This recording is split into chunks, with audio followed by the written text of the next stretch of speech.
Welcome back to the Golden State with Mates post-game live after quite an extraordinary game, really. The Warriors found themselves down 83-59 to the Chicago Bulls on Saturday in Jimmy Butler's debut, and you thought, oh, okay, we've got Jimmy Butler, but it's the same old Warriors. From that point, with 8.5 minutes left in the third quarter, the Warriors played perfect basketball. I don't think they could have been any better. They closed the game from that point after being down 24 on a 73-28 run, including what was at one point, as Stan Decker says here in the comments, a 56-13 run. They were down 24, as I said. All of a sudden, they led by 3 at the end of the third quarter and ended up running away with a 132-111 victory in Jimmy Butler's debut. He was a big factor. It was led, of course, by Steph Curry, the comeback, 24 points in that third quarter alone from Steph. I don't think there's anyone in the NBA that can possibly do what he just did in terms of erasing a 24-point deficit and taking a 3-point lead in the same quarter, right? In the same quarter, let alone across a whole game. In one quarter, the Warriors were down 24 and yet led thanks to Steph Curry. But Jimmy Butler, a huge factor, couldn't have been much better in his Warrior debut. Second possession of the game started with an alley-oop dunk from Buddy Hield, of all players, on the pass, which was nice to see. He got to the free throw line on the following possession. That was really the story of the night for Jimmy Butler. His free throw shooting, his ability to get to the line. The Warriors entered this game 27th in free throw attempts and dead last in free throw percentage. Jimmy Butler, in his first game with the Warriors, breaks a franchise record for most free throw makes with 11 out of 13 from the line, which again is a record in Warrior franchise history from a debut, from a player debuting for Golden State. So Jimmy finishes with 25 points. I thought he could have been more aggressive in the first half, particularly in the non-Steph minutes. The Warriors actually led 34-28, I think, at the end of the first quarter, or 34-31, I think, at the end of the first quarter after the Bulls hit a late three. So they led 34-28 at one stage, and then I think the Bulls went on a 22-2 run, completely flipped the game in that first half. And part of it was, I think, Jimmy probably not being aggressive enough in that first stint with Steph off the floor. At the end of the first half, I think Buddy Hield had taken like 11 or 12 shot attempts. Steph had like 7 and Butler had 6. So he probably needed to be more aggressive at that point, but I can also understand that a bit. He's trying to integrate himself into a new team. You probably want to err on the side of being a little bit more unselfish, and he is an excellent passer, and he certainly showed that in this game with 4 assists. But you can understand that. You can also understand he hasn't played basketball for a while, so he was potentially a little bit rusty in that first half. I still think he was solid in that first half. He certainly wasn't Golden State's worst player. He had 8 points, 3 assists, a rebound, so I thought he was solid. But it was that second half, late in the third quarter and early in the fourth quarter, where he just took over. And sometimes we've seen previously, Steph gets the Warriors back into the game like he did in the third quarter, and then they kind of let go of the rope and the other team takes control once Steph heads to the bench. Jimmy made sure the Warriors were never going to lose control of that game early in the fourth quarter and helped extend the lead out to a point where he and Steph and Draymond and a couple others were able to rest over the final 4 to 5 minutes of the game. So super impressive Jimmy Butler Warrior debut. I thought some of the chemistry stuff looked like they've been playing together for ages. Again, that alley-oop from Buddy Hield early. Some of the entry passes where the Warriors were able to find Jimmy basically down low near the rim because he was just overpowering smaller and more inexperienced opponents and being just way too big for them down there. So for the Warriors to have the kind of balance of Steph Curry's outside shooting, which was ridiculous in that third quarter, and Jimmy Butler's inside scoring and ability to get to the free throw line, you've still got Jonathan Kuminga to come back into this mix. They put up 132 points. Now, I know Chicago aren't good. Okay, they're not even a mid team. They're a bad team, right? Particularly after losing Zach LaVine. But what we saw there over that second half, and particularly the last 20 minutes of the game, was very, very impressive. And if Steph and Jimmy are going to play like that together, and you've still got Kuminga to come back, this Warrior team is going to be hard to beat. So that's my little take on this game. We'll get into some of your comments. VGHXST, that's your username. I'm calling you Ghost. It's just easier to say for me. Says, can't wait for JK to come back. I'm loving Butler because the constant chucking of threes had to stop at some point. Yeah, again, I think that first stint where Steph was off the floor, we were still chucking threes. And at some point, I was like, okay, Jimmy's got to try and make a play for himself here, try and get to the free throw line, try and get some points on the board because the Warriors were just jacking threes and they were missing, and it allowed the Bulls to go on a bit of a run. I also did think, like, if you do give the ball to Jimmy to make a play, and I tweeted this out, like if you do give the ball to him to make a play, then oftentimes there are still pretty mediocre shooters out there. The defense will collapse and you're going to end up with a wide open three anyway, even if you're trying to get Jimmy a play. So there's going to be some issues with that, but I thought like the non-Steph minutes early in the fourth quarter there were outstanding, and it meant Steph didn't have to come back and do anything really. Also says here was a reason why, because we actually exploited mismatches, and we should continue to do that with Butler, JK, and you even saw Moody when he had a smaller player on the block. He took advantage. I like what I saw. Yep, exactly. Trying to find that balance between, and again, the Bulls are like, I think, the worst team in the league when it comes to opposing paint defense. So the Warriors just didn't really adjust to that in the first half. They kept chucking up three. Second half was much better in terms of, again, Steph got going from three. There's no doubt about that. But the Warriors' ability to get inside was much better. And those three guys I named are players outside Steph on this team that may actually get to the free throw line for us, which we need more of. Those 3 points, and Kerr should be encouraging and empowering that. I hope when Kerr's in film, he's playing that third quarter when we got to the line 3 possessions in a row and kept chipping away from the lead there. And from that moment on, we played the way we needed to. Yeah, I think, again, so 27th in free throw attempts, dead last in free throw shooting. I would imagine Butler's presence alone should push the Warriors maybe into the top 20 of both. I still don't think they're going to be a great free throw shooting team or free throw attempting team, but Butler alone could probably push that up a fair bit to maybe league average, just below. And then Kuminga, we know he gets to the line. It's still a work in progress for him to actually make his free throws, but he was obviously very impressive prior to his untimely ankle injury. Then Nick says all Steph needed was a player who can draw away the double teams, and he got him.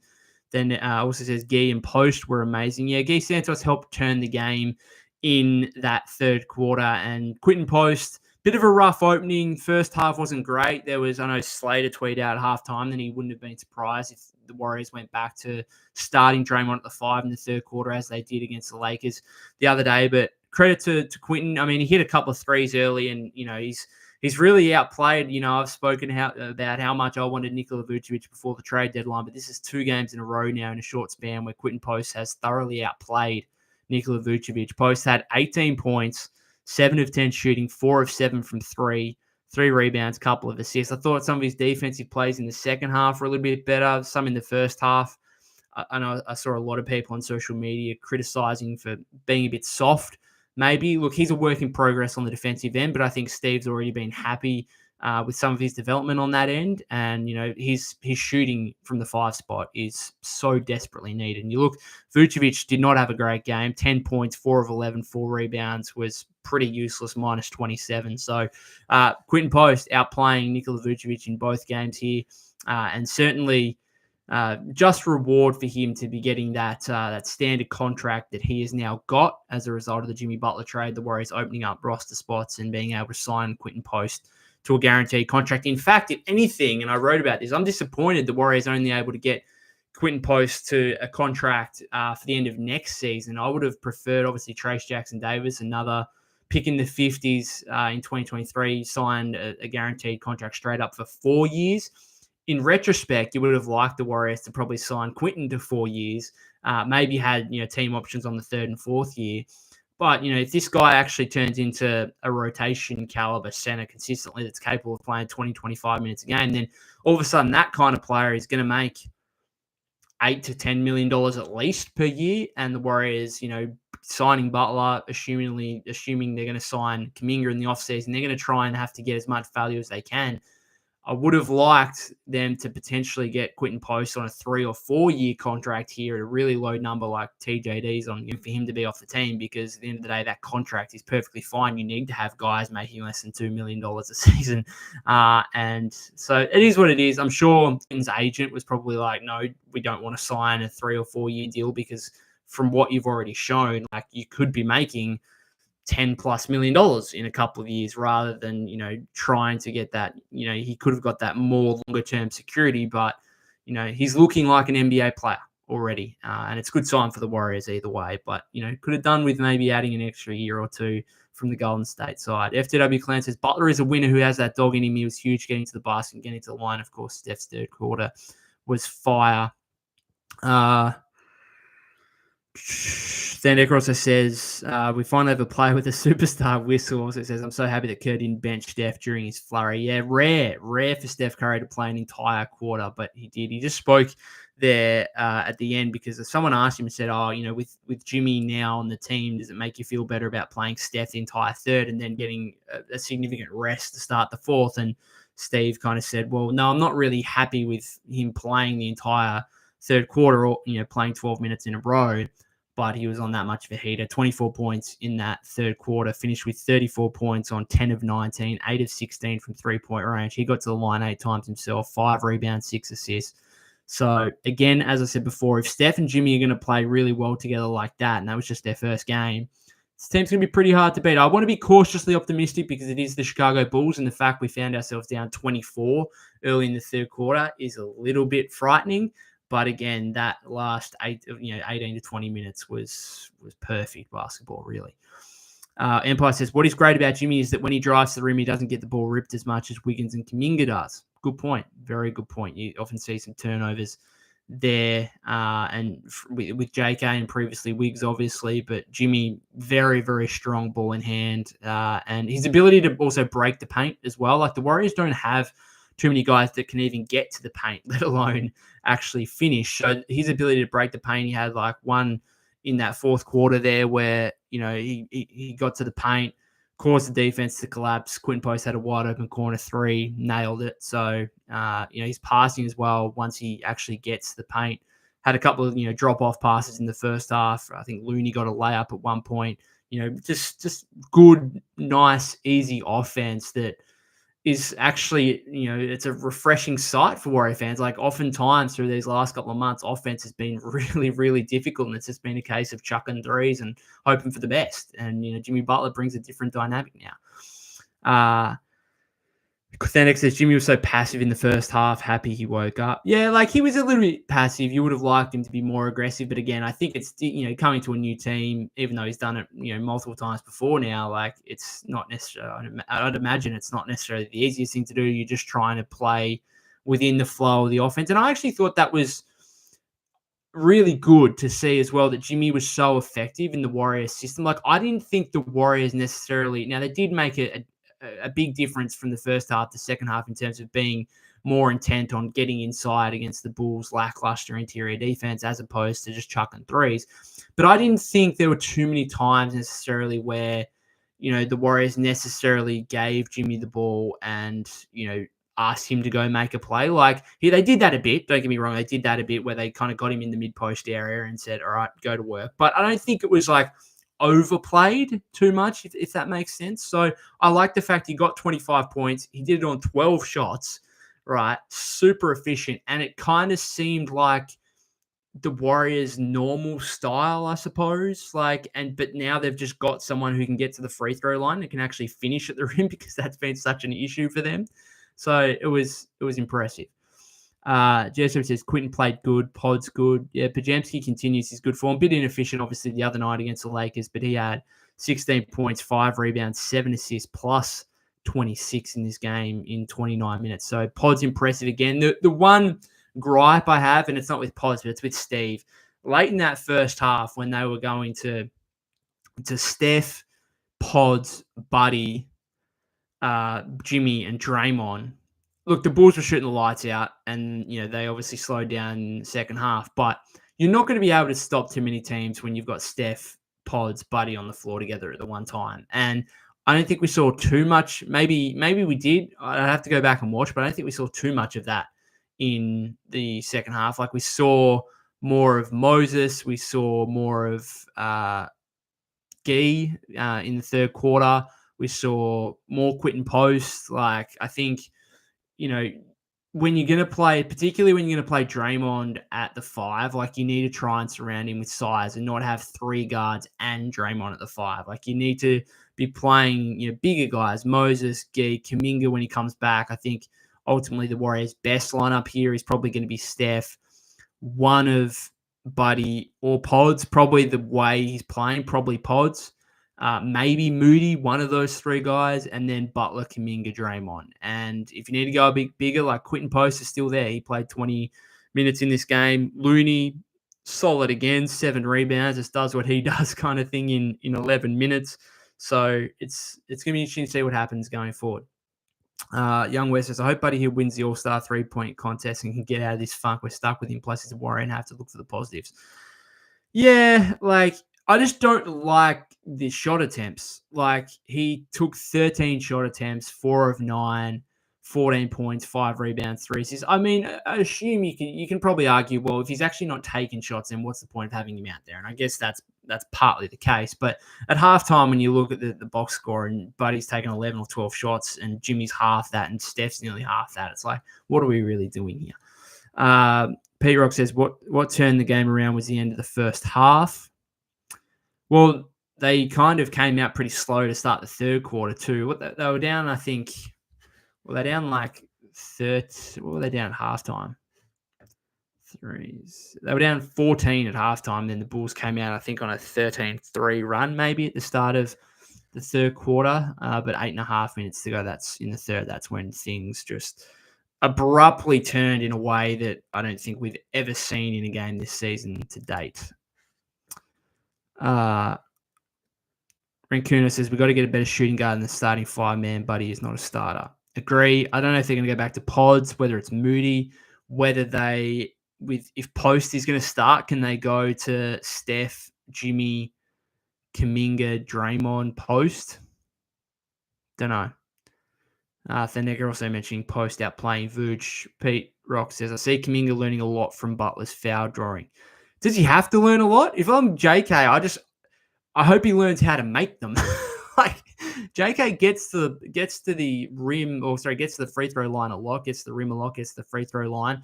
I do agree with, whose comment before there? Empire, who said, Wiggins and Kuminga could get stripped a little bit on their way to the rim, something Jimmy doesn't. So maybe that's something that JK can try and learn, is to make sure he doesn't get stripped on some of those drives to the rim. But, he gets the free throw line. It's just about making them for him. Empire says, Post kind of owns the Bulls. I tell you what, in the offseason, if we wanted to trade for Vucevic and they wanted Post, I reckon they'd have to add picks. Like, they would have such high value on Quentin Post after seeing him twice in the last fortnight. He'd be worth multiple firsts, I reckon, for the Bulls. Robbie says, I think JK and Butler will provide enough rim pressure to make it easier on Steph to get open. Yeah, we'll wait and see, but this is a really nice start. P-Rock says, Pods has played really well since coming back. Yeah, he's been excellent. He was also, and we shouldn't, and I make sure, because Pods got a lot of hate early in the season, and I was frustrated and I was disappointed, no doubt about that. But I thought it went a bit overboard from a lot of fans, and I want to also, so when he's playing well, I want to give him his flowers because I feel like he deserves that, and I want to make mention that he was also good in the 5 or 6 games before he got injured too, and it was kind of disappointing that he got injured when he did, because he was just starting to build some momentum. He was starting to shoot the ball really well.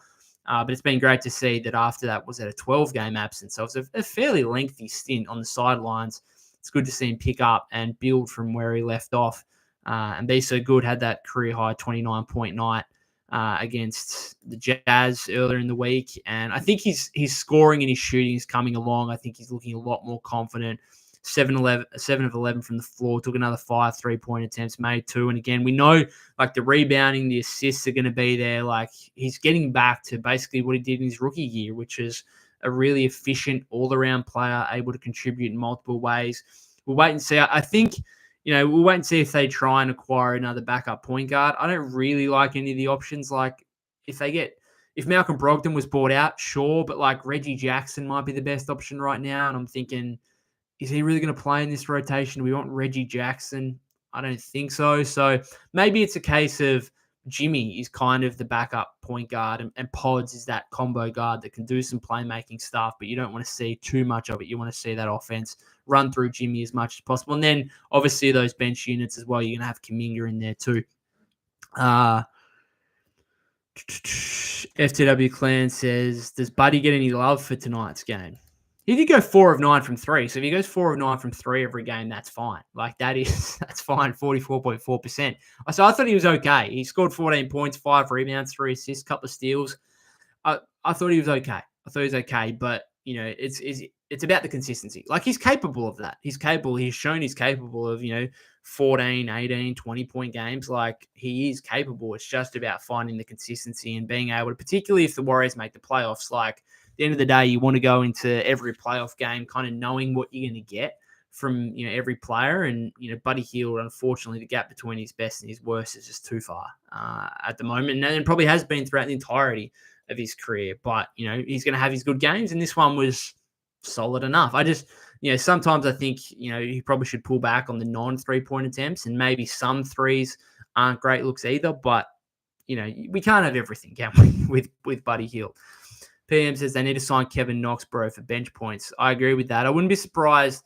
They've got 2 roster spots to fill now, with obviously Post getting a standard deal. So wouldn't be surprised if Knox gets one of those and they look at a buyout guy once it starts to materialize. Obviously, Ben Simmons no longer available, but we haven't seen anyone else really get signed here recently that would have been a legitimate option. So maybe wait another week to 10 days, see what materializes, and potentially they sign a guy to a 10-day in the meantime. We'll wait and see, but they've probably got to wait to see what options become available, whether they go for a backup point guard, whether they try and get another stretch 5. I don't know who would become available. I know last live stream we talked about Kelly Olynyk, but he's actually got a contract for next season, so I doubt he's getting bought out. But again, we'll wait and see.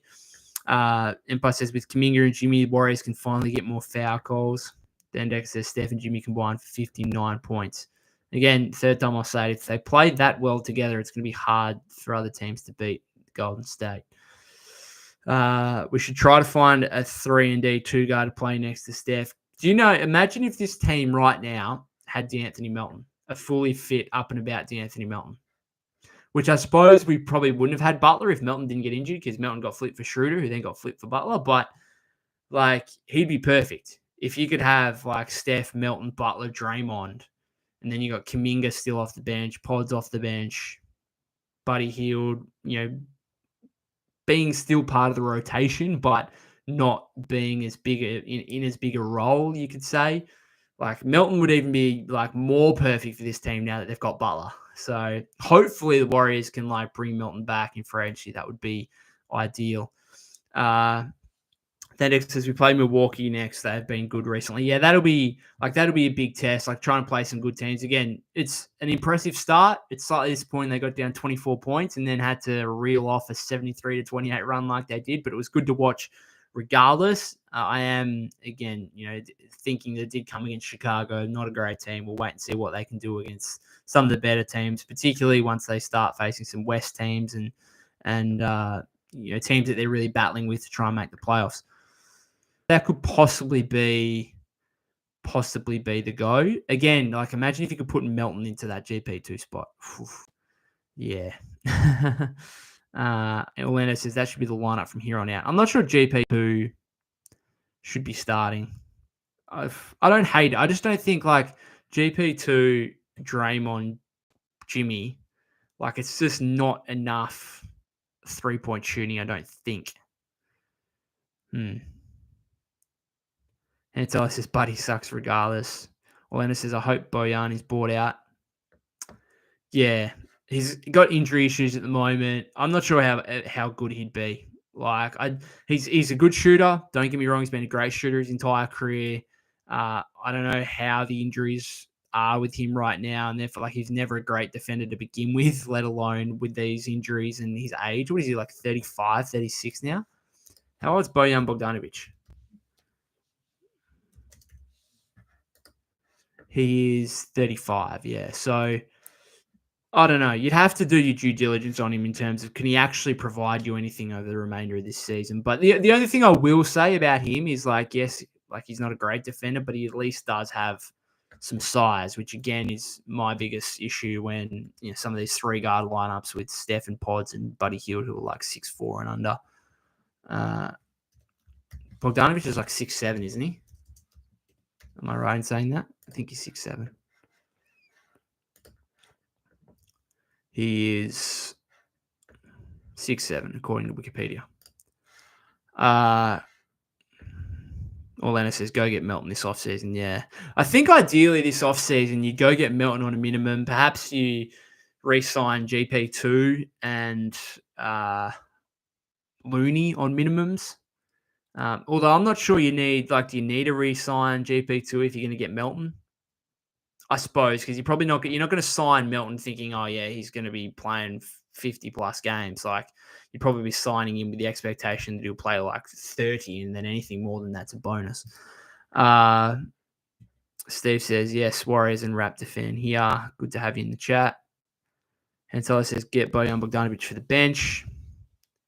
Would you prefer Bogdanovic or would you prefer Kevin Knox? Like, I know Bogdanovic is like the bigger name and had a much better NBA career than Knox. There's no doubt about that. But what Kevin Knox has been doing in the G League, his obviously relative youth, his athleticism.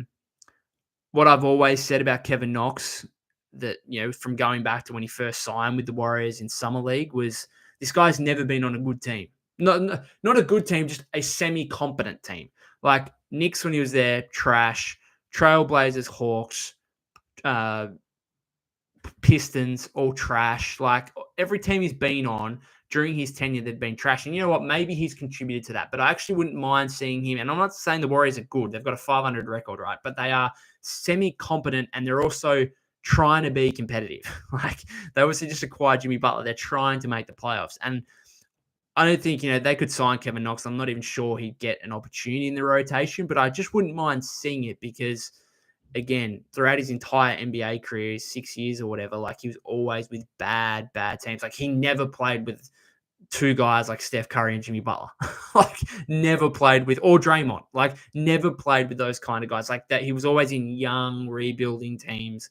Don't know, it just fascinates me. I'd probably actually rather take a risk on Knox than go get a guy like Bogdanovic. I know Bogdanovic would bring the shooting, but like Knox in his 11 regular season games in the G League after the tip-off tournament, shooting like 43% from deep. So, yeah. Orlando says sign GP2 and Looney to a vet minimum. I don't think they'll get anything more than that. And I think, obviously, the Warriors could have traded them and still brought them back. But I think, obviously, keeping them should improve their chances of being able to get them in the offseason at the minimum. You see like the likes of Tyus Jones, Gary Trent Jr. get minimums last offseason. I'm not sure GP2 and Looney are getting any more than that this time around. PM says they can make Gee as a shooting guard. Is his perimeter defense good? I mean, I suppose Buddy's not offering too much in perimeter defense. I just like to. I would almost like Gee to play more, Gee and Moses, because at least like they might have defensive limitations, but they also like they're bigger at least, and I think it allows you to compete a little bit more. They're a bit better on the glass, and therefore like. Is Buddy Hield? I suppose Steve would just point to the threat of Buddy Hield as a shooter and say defenses guard him in a way that they simply do not guard Moses Moody, Gee Santos. And that's the difference. That's why he's starting over those guys. Orlando says that it's enough three-point shooting with Steph, Draymond post. It'll work. Trust me. Okay. That's with GP2 and Jimmy also there. And so it says Chris Boucher would work for this team as a stretch five. Yeah, possibly if he's bought out. I'm not sure if that's going to be the case, but we'll wait and see. I'll tell you what, who would have been good. We were looking at Vucevic, obviously, before the deadline, but Jalen Smith was huge in this game. In the first half, anyway, it's like 15 points on a perfect 5 of 5 shooting, I think, in the first half. He was massive. Gamer F2P says, all I'm going to say is Jimmy Butler. Orlando says, I prefer Bojan. Fair enough. PM says he's like 6'9", Kevin Knox. I always thought Kevin Knox was 6'9", but I think he's only listed at 6'7", but he's athletic, can shoot a little bit. Obviously, real question marks on, is he a Warrior-style player, bit of a shot chucker? We get it, but the Warriors actually kind of need some shooting size, athleticism at the wing spots. Steve says Kerr needs to play more size. Knox for one of the spots. Lano says I like Chris to be an addition. Is that in Chris Boucher, you mean? Game ref to says Knox deserves the run, but he's 6'8". Kerr won't bring him up. Knox is a true power forward. Yeah, like he's the 3-4, probably more of a 4, particularly in the Warriors system. Orlando says we're going to need all the cheap deals we can get. Jimmy, just quietly, this is getting into the real nit and grit of salary cap stuff, but Jimmy waiving his trade bonus is actually really important because it allows, so he only had like a $418,000 trade bonus, but he waived it, which means the Warriors are like 1.8 million under the tax rather than 1.4. And all that does is allow the Warriors to actually sign guys earlier, right? Because these minimum contracts are prorated. It allows them to sign guys earlier. And then obviously if you sign guys later, then the good players in the buyout market will probably already be gone. And also the fact like it actually just limits the time that they're able to make an impact if you've got to wait before you can actually legally, according to the CBA, sign a guy. So that's actually, even though it's only 418,000, which isn't much, obviously in NBA terms, that's actually pretty important that Jimmy waived his trade bonus. But probably the least he could do after he got a $112 million extension. Well, that $112 million extension is looking good based on one game. I'll tell you that much. Robbie says, assuming we re-sign JK and bring back Loon and GP2, would we have the money to get one more person? Not more than a minimum, which could Melton be had for a minimum? What's his relationship like with the franchise now? I don't know. Like you look at guys like Tyus Jones and Gary Trent, and they haven't necessarily had great seasons, but like that was surprising when they got minimums. And the other hope is now, like come free agency, the fact the Warriors have Steph and Jimmy, hopefully that's like an incentive factor. But the Warriors don't necessarily have, if you look at the payroll, they don't actually have too many actual options in free agency next year. Like they've got a lot of like Steph, Jimmy, Draymond, Buddy. That's 4. Let's say they re-sign Kuminga. That's 5. Moody is 6. Pajamski is 7. Jackson Davis is 8. Gee, I suppose Gee has a non-guaranteed, so that's 9. Quentin Post is 10. So technically, like they're going to keep Gee around because he's on a small number. So that's basically 10 players. Now they can make trades and open up spots. We understand that, but 10 guys are contracted for next season.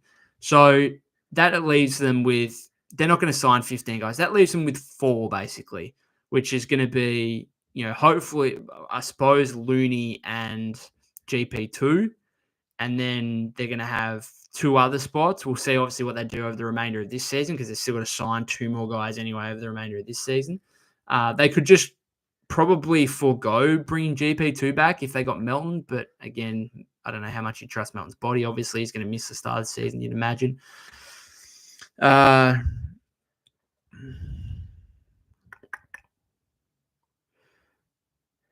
Then next is Jimmy, 25 points, no threes. When was the last time a Warrior player had 25 points and didn't make a 3? Seriously, I'd love to know that. Has Kuminga had a game with 25 with no threes? Maybe, possibly. Hantello says, sign Knox and Boucher. This team wins the championship. I actually like that. I'd be happy if those 2 guys got the last roster spots, but I'm not sure they're going to be the difference between whether the Warriors win the chip or not. Mr. Lewis says, all we need is Bruce Brown and we're championship contenders. I don't think Bruce Brown is going to be available. I think it's already been said that he's going to remain with the Pelicans. Steve says, from the North, Boucher will re-sign with the Raps. Warriors should have got him for 2 seconds at the deadline. Steph can restructure his deal, help the team in the offseason. Yep, okay. I don't think Steph's going to restructure his deal, but we'll wait and see. It'd be nice if he did. Is that even possible? Like, can you actually do that? I don't know. Anyway. Then next says 30 games left. What's your prediction? Mine is 22-8. So they're 26-26. 22 would get them to 48 wins. They almost need to do that, don't they? They almost need to get to 48 wins just to like scrape into a top 6 seed, probably. God. When you look at that and say, oh, they need to go 22-8 just to get to 48 wins, it doesn't make you feel great. But then I suppose you look at the standings here. They're currently Phoenix win or lose over Denver. They lost. Okay, so Phoenix are the same as the Warriors. The Warriors are actually up to technically equal 9th.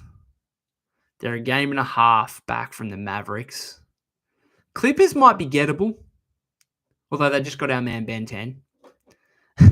They might be gettable. They're 2.5 games in front of the Warriors. Timberwolves, the top 5 pretty much set, you would say, and maybe even the top 6. Like Timberwolves 3.5 games. Can you make up that? I don't know. Your best option, I think, is to try and get the 7 or the 8 and at least have a double shot at the play-in. And then again, like, I would like to think if the Warriors get the 7 or 8 seed, I'd like to think that Steph Curry and Jimmy Butler aren't losing 2 straight playing games. I know Steph's done it before back in 2021, but I'm not sure Steph and Jimmy together are losing 2 playing games in a row. I'd be fairly confident. FTW Clan says, I'm worried about losing Kuminga for nothing in the offseason. They're not going to lose him for nothing. At the very worst, it's going to be a sign and trade, and they'll get something back. Now, what that is, I could still be very frustrated and annoyed, but I think I'm pretty confident they'll re-sign him to some number. He's not an unrestricted free agent, okay? So he can't just walk without the Warriors having a choice. Okay, and I just don't think they're going to choose to let him walk after 4 years of investment and development. I just don't think they're going to do that. So at the worst, it's going to be a sign and trade. I think the more likely scenario is that they just re-sign him, okay, and he just stays on the team. Like Julia says, I feel like we still should try to sign Zion Williamson in the offseason because when he plays, he has a bit of dog in him. We'll see what he does over the remainder of the offseason. And so it says, hopefully they can sign and trade Kuminga in the summer. A lot of it's going to be dependent on, obviously, what he shows when he comes back and what the fit is like with him and Jimmy and Draymond together. I have some question marks about that.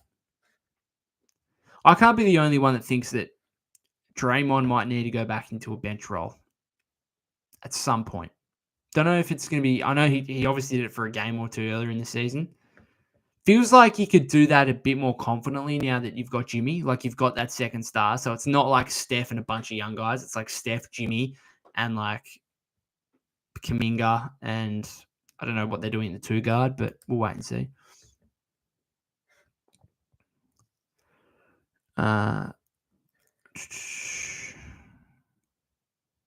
Orlando says, go get Melton GP2 Looney this offseason.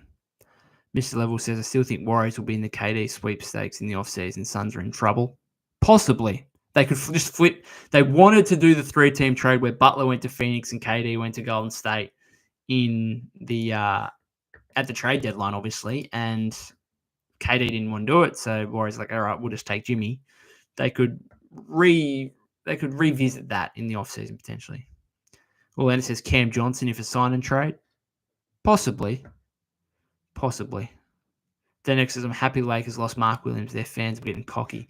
Yeah, that's a weird situation, isn't it? He's obviously just failed the physical exam and his body's cooked. So that's interesting. That'd be awkward for him having to go back to Charlotte, Dalton Connect, Cam Reddish having to come back to the Lakers. And now the Lakers are left with no real centers. Jackson Hayes still. So interesting. They won today. Without LeBron and Luka, Austin Reeves went big. The AD debut in Dallas, I got up. That started at 7 a.m. my time this morning. I got up early for it, and he was monstrous in the first 5 or 6 minutes, and monstrous for the game. And then in typical AD fashion, he got injured. I don't mean to say say that badly, but like it was kind of a classic Anthony Davis game. His Maverick debut, he was excellent, doing a lot of everything on both ends of the floor, and then he got injured in the second half. Mr. Level says KD will have 1 year left. Draymond and Kuminga might be the best offer they get for anyone. Good point. He'll be on expiring, so I don't think teams are going to give up too much. I think the Warriors might have actually got a good result in KD saying no to them. Like, I actually think I'd prefer right now, and I said this, I wrote about this before Jimmy's debut, it must be said. So I think I'd prefer to have Butler, Kuminga, and all the future picks over giving those guys up kind of thing for KD. And Solo says, I don't want KD, I like Jimmy. Well, then it says sign and trade Kuminga to get Zion and add Moody in a first-round pick. Interesting. Like you said, I honestly think we still need to trade Draymond. He has great defense, don't get me wrong, but 6 points really from a superstar, a former all-star. He can do better. Well, Draymond's not a superstar, and he's not an all-star anymore. Like, yeah. Like 6 points, 4 rebounds, 7 assists, 3 steals, couple of blocks. He was solid in this game. He's so offensively limited that it kind of provides Steve with issues in terms of the lineups to play around him. Fenix says, I don't want KD back. Orlando says, I'd rather have Zion, Steph, JB, Zion, and Draymond. Again, questionable shooting. Do we really want to give up Kuminga for Zion? Don't know. I'd almost actually rather give up Draymond for Zion and have Kuminga and Zion together. I don't know. Then says we actually kept our future with the Butler trade. Can't do that with KD. Yeah, we wouldn't have done that at the deadline. Don't know where his value was sitting, whether it'll fall in the offseason when he's technically on an expiring. Anyway, I'm going to finish it up, guys, because I've got to head off. Thank you very much to everyone who was in the chat. Much appreciated to anyone who is watching on the replay or via the live stream. A very impressive debut performance from Jimmy Butler. 25 points, franchise record for made free throws in a Golden State debut. Was fantastic, particularly the last 20 minutes or so where the Warriors finished on a 73-28 run to overturn what was a 24-point deficit into a 21-point victory. Warriors play the Bucks in a couple of days. I'll be back for a live stream after that one. In the meantime, if there's any notable news in terms of additions to the roster or anything like that, I'll be back for another podcast. Thanks to everyone again for tuning in.